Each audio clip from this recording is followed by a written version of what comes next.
The Flower Mart is in full bloom at the National Cathedral. And Dance Africa gets district residents dancing in the streets. All of that, plus your top stories from the News Rundown, is straight ahead on We Are Washington.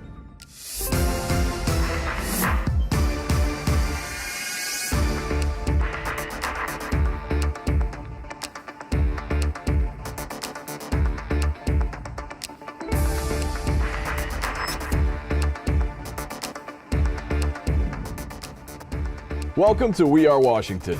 Coming up since 1939, the annual Flower Mart has been delighting plant lovers and gardeners with spectacular floral displays on the majestic grounds of the National Cathedral. Even if you don't have a green thumb, you won't want to miss the highlights from this beloved Washington tradition. And another favorite tradition, Dance Africa DC. This year marks the 30th anniversary of the festival, which has been inspiring district residents with its celebration of music and dance from the African diaspora for generations. All the festival fun coming up, but first, here's the news rundown. Bowser and Police Chief Peter Newsham announced that a total of 18 individuals are facing charges stemming from a fight outside the Turkish embassy that broke out between demonstrators and Turkish security personnel. They also announced that 2 individuals have been arrested and charged with offenses related to the incident at Sheridan Circle in Northwest. 9 protesters were injured during the clash, which many bystanders recorded with their cell phones. It was an affront to our values as Washingtonians and as Americans, and it was a clear assault on the First Amendment. As Americans, the First Amendment grants us the right to assemble and protest peacefully. And here in D.C., we are committed to safeguarding and protecting that right. I think what's important is the fact that you had peaceful demonstrators that were physically assaulted in the District of Columbia. And the message to folks who are going to come to our city, either from another state or from another country, is that's not going to be tolerated in Washington, D.C. 911 is now at your fingertips with Text to 911. The new service allows residents to request emergency services through texting as part of an effort to improve accessibility for people who are unable to call 911. Mayor Bowser joined officials from the Office of Unified Communications and Fire and Emergency Medical Services for the launch of the new program. Text to 911 would give people a new platform to reach emergency services here in the district, but it represents a lot more for OUC. Text to 911 is another evolution which is tagged on to Next Generation 911 and its greater opportunities to serve our citizens. As we announce Text to 911 today, I can tell you that we've already made a lot of major upgrades in the Office of Unified Communications, and we will continue with these upgrades just to make sure that our nation's capital is the nation's capital 911 center.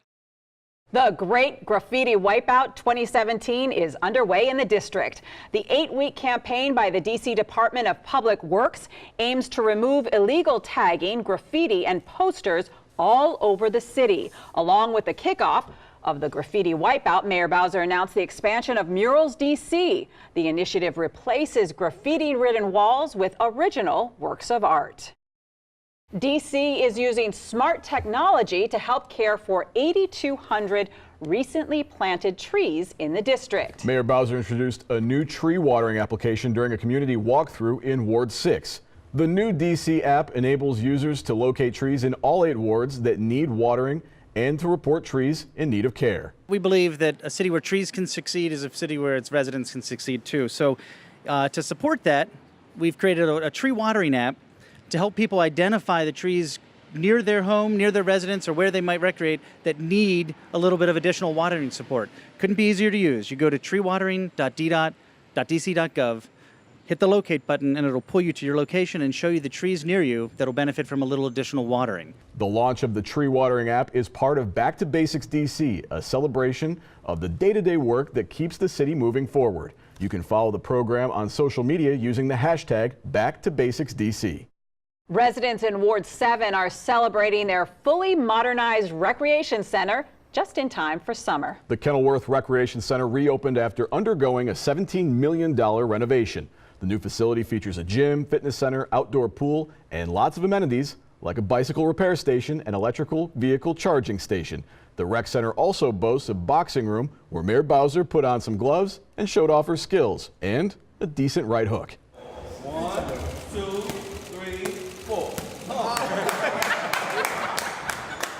The mayor also announced a new permit and application process to make it easier for residents to reserve DPR fields, courts, community rooms, and pools. To learn more, visit dpr.dc.gov. Graduation time in the district means lots of proud parents, happy graduates, and some exhausted teachers. Mayor Bowser was the featured speaker at some of the graduations around town. She spoke at the Alice Deal Middle School 8th grade promotion ceremony, where 471 students walked the stage on their way to high school.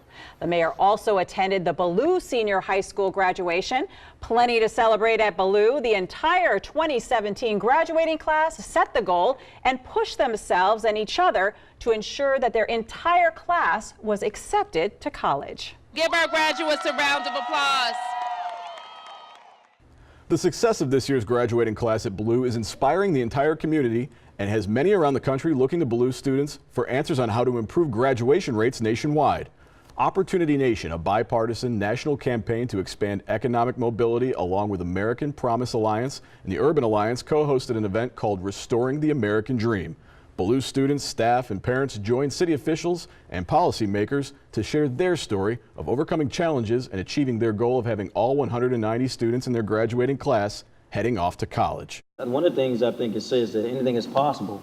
I was always of the belief that everything rises and falls on leadership. And so there has to be a lot of buy-in, a lot of from the students and the faculty, even the parents, to make sure this is successful as it is. But I think that, anything is possible. To learn more about the Restoring the American Dream series, visit opportunitynation.org. If you're one of our city's many jazz fans, it doesn't get much better than the DC Jazz Fest. The festival has grown to be one of the largest in the country and has been bringing some of the greatest jazz artists to the district since 2005. This year, Gregory Porter, Pat Metheny, The Roots, and Robert Glasper Experiment were just some of the artists that delighted fans at a variety of venues across the city, including at the Howard, Kennedy Center, and the Yards. If you missed out on Jazz Fest this year, you can catch some of the highlights on an upcoming episode of the 202, so look for it by following @EntertainDC. Just a few things for our news recap today, a few quick items. First, I want to talk about the Graffiti Wipeout event. Part of this event that was going on was the expansion of a program called Murals DC. And if you don't know about Murals DC or you haven't heard of it, I really encourage people to take a look. Well, you're going to see it soon. You're going to see it soon regardless, but it's really incredible because you're taking local artists and you're matching them up with some buildings in the district and iconic places and bringing art to a community, giving it this identity and giving it something really nice to look at. So I'm really happy about the fact that they're expanding that program. Yeah, we love public art in DC. And I wanted to mention, we covered a little bit about all the wonderful graduations taking place, so I had to put a plug in. Okay. I have one very special graduate this year, Miss Cassandra Fernandez. She graduated. She'll hate this, but I just wanted to give her a special shout out. Well, congratulations to you, Cassandra, and all the other graduates this year. Definitely a very exciting time for sure. Lastly today, the watering app, the tree watering app.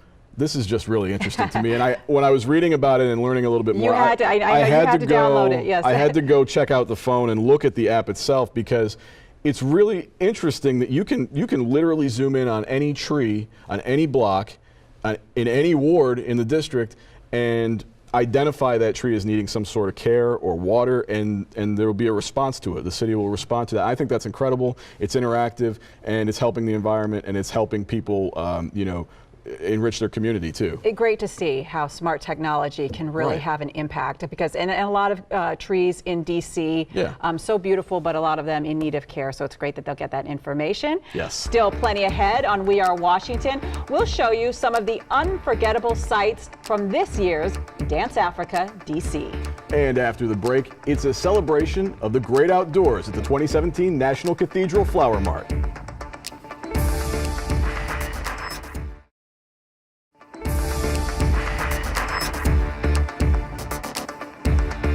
It's been a cherished tradition in Washington for nearly 80 years. The Flower Mart at the National Cathedral is a celebration of flowers and fun that transforms the grounds of the cathedral into a gardener's paradise. And since it's Washington, the festival has a distinct international flavor. Take a look.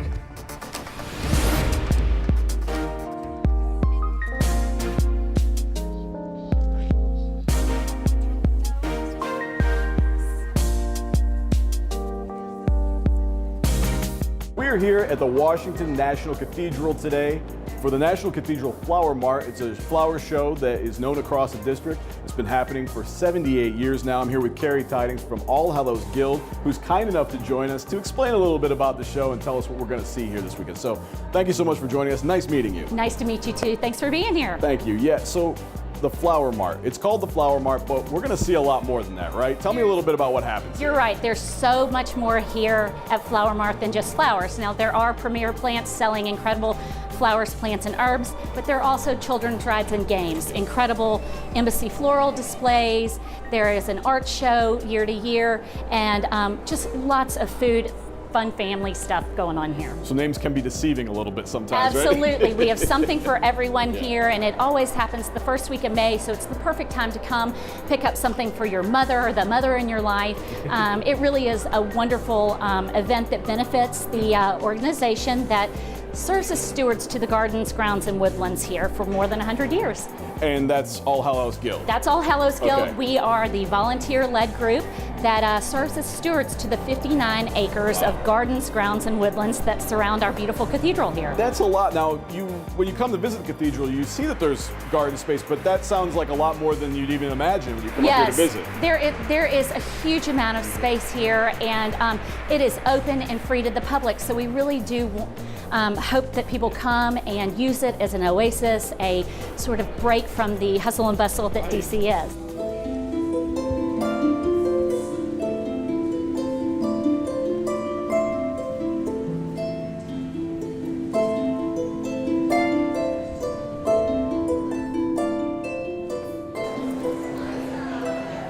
We know in DC that we're home to a lot of embassies from around the world, but tell me a little bit about some of the performances and how some of that culture is introduced into the district here via the Flower Mart show.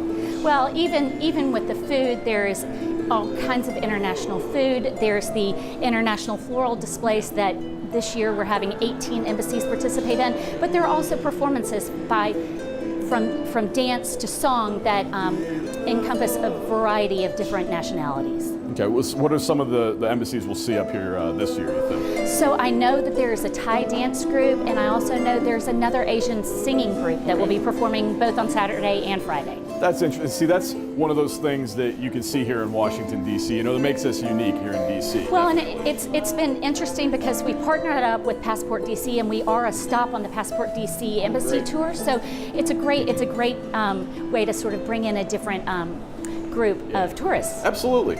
And, you know, with things that go on like the Flower Mart show that have a history to them, 78th year that this has been happening, I'm always interested in what brings people back year after year. What is it that makes it so special? You know, in your estimation, what is it about this weekend and this event that brings people back year after year to come see this? Well, I think people come to Flower Mart because there really is something for everyone, from the youngest with the children's rides and games to people who enjoy gardening or art.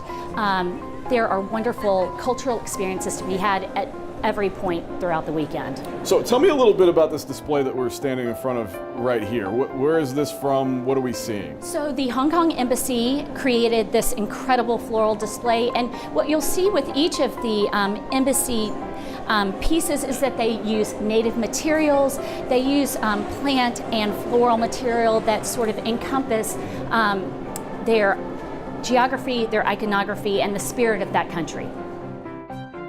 So now, going to what we might see outside, we mentioned the rides. It's something for kids, right? Yes, one of those things I've read about, and I've seen one other year, there's a carousel ride, right? And that has a little history behind it. It has a great history. All Hallows Guild has owned this carousel for many years. It is an antique. It's more than 100 years old. It's hand painted, and it's on the National Register of Historic Places. So it's a very special and unique part of Flower Mart that the kids just absolutely love from year to year. What's something that you would say you have to make sure you go and see this while you're here? You have to come and see the Bishop's Garden simply because it's a medieval style garden. There are beautiful aspects of it that are hundreds of years old, but it is an oasis. It is something that when you see the massive front the west end of the cathedral, you might not even know it was there, but it's free, it's open to the public. Come enjoy it for contemplation or a picnic, but the Bishop's Garden really is something you have to come see. That's great. This is something you're passionate about. What is it that you love about the Flower Mart personally? What do you love about this every year, coming back and being a part of this? I love the part that I love about Flower Mart is the part of feeling a real sense of community in DC. DC is a very big, diverse place, but having this special event that happens every year, going on nearly 8 decades, it really does help a person feel part of a broader community.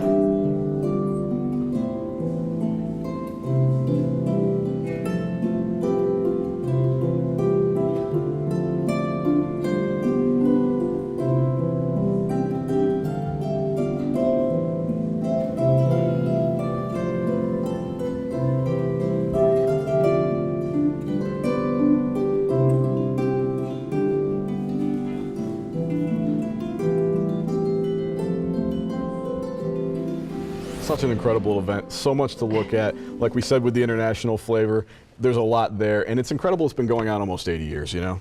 Great tradition. Sure. A little rain this year didn't dampen anybody's spirits. Went ahead and it was great. Absolutely, that's right. So don't go anywhere. We have plenty more to come here on We Are Washington. Get ready to be dazzled by amazing performances from the 30th Annual Dance Africa DC.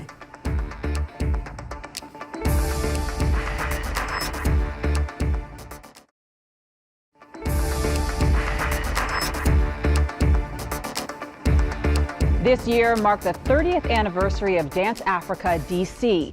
The festival at Dance Place in Northeast DC brings together some of the best drummers and dancers from around the country for a celebration of African dance that's inspired generations with its unforgettable performances.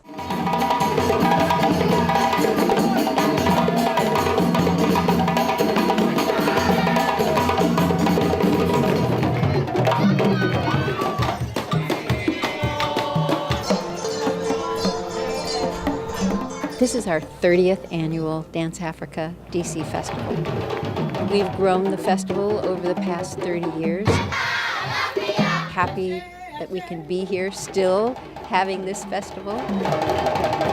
Everyone is welcome in this festival to dance, to be an audience member. So many wonderful things to appreciate for the eyes, for the ears, for the soul. So I welcome everybody to come join us and feel the spirit. The company has been founded in '83, and I wanted to have a company to bring the history and the culture so I come to this country to those who lost their history. I train many people. I've been here since '78. So you never have any issue to able to teach anybody, black, white, yellow, green, everybody. Because music, dance, it's a language. It's a universal language. Everybody can relate to it. I'm just doing it for my ancestors. So when they come, when they present, I have an out of body moment. So it's, I love drumming. My group is actually students who pay to perform. So it's just a group of folks coming together collectively to practice and perform. To be able to show my emotion, especially the joyous portions, especially the celebratory the moments, the times where you need healing and energy, you dance it and it comes. So that's one of the best parts about this form. This is a community class. I mean, we have women who are doctors, lawyers. We come here after work. This is our release. So it literally is happy for us. That is our happy place. So why not smile? What I enjoy about doing African dance, I like how I can meet new people and I can learn more about my heritage, and I feel like I was born like dancing. I like the way it can teach you about your history, because it's like through the moves you can feel like connected to Africa.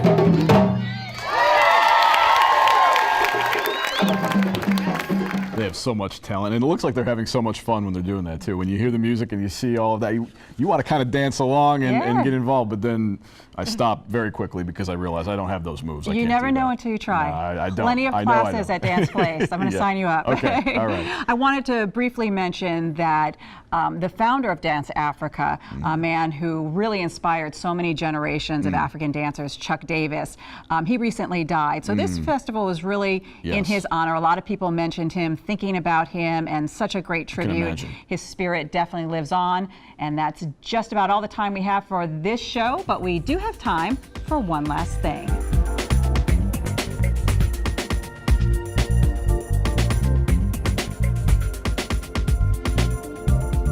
Okay, today, one last thing. We'll talk about the Flower Mart. Now, little known fact, it used to actually be a really big draw for the nation's first ladies. Wow. The first lady to ever attend the Flower Mart was Eleanor Roosevelt. I thought you were going to quiz me.